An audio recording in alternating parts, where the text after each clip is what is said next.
Breaking news, মাইটি Australia test দল থেকে Mitchell Marsh বাদ সিডনি অভিষেক হতে যাচ্ছে সুবারেজ কীর্তিচয়া ব্রো ওয়েবস্টারের।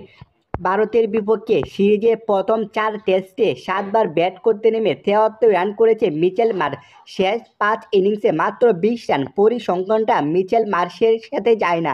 এমন পরিসংখ্যান নিয়ে অস্ট্রেলিয়া টেস্ট দলে টিকে থাকাটাই দায়ী। মিচেল মার্শ টিকলেন না, তাকে বাদ দিলেন। আগামীকাল শুরু হতে যাওয়া সিডনি টেস্টে দল ঘোষণা করেছে অস্ট্রেলিয়া। মিচেল মার্শের বদলি নেওয়া হয়েছে আরেক পেস বোলিং অলরাউন্ডার ব্রো ওয়েবস্টারকে।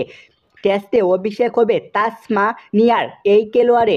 অস্ট্রেলিয়ার অধিনায়ক প্যাট কামিন্স নিশ্চিত করেছেন সিডনি টেস্টে তার দলের একটাই পরিবর্তন, শুধু পেসার মিচেল স্টার্ককে। খেলা নিয়ে শঙ্কা ছিল, পাঁজর ও পিঠের সমস্যা ছিল স্টার্কের।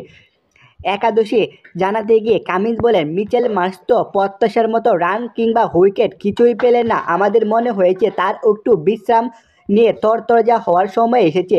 বো ওয়েবস্টারকে দলে এসেছে, ওর সময়টা দারুণ যাচ্ছে।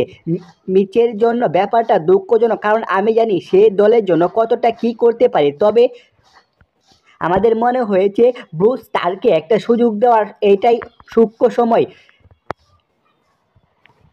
খেলাধুলার টুকরো টুকরো খবর পেতে এনসাইক্লোপিডিয়া স্পোর্টস নিউজটাকে সাবস্ক্রাইব করে আমাদের পাশে দেখুন। ধন্যবাদ এভরিওয়ান।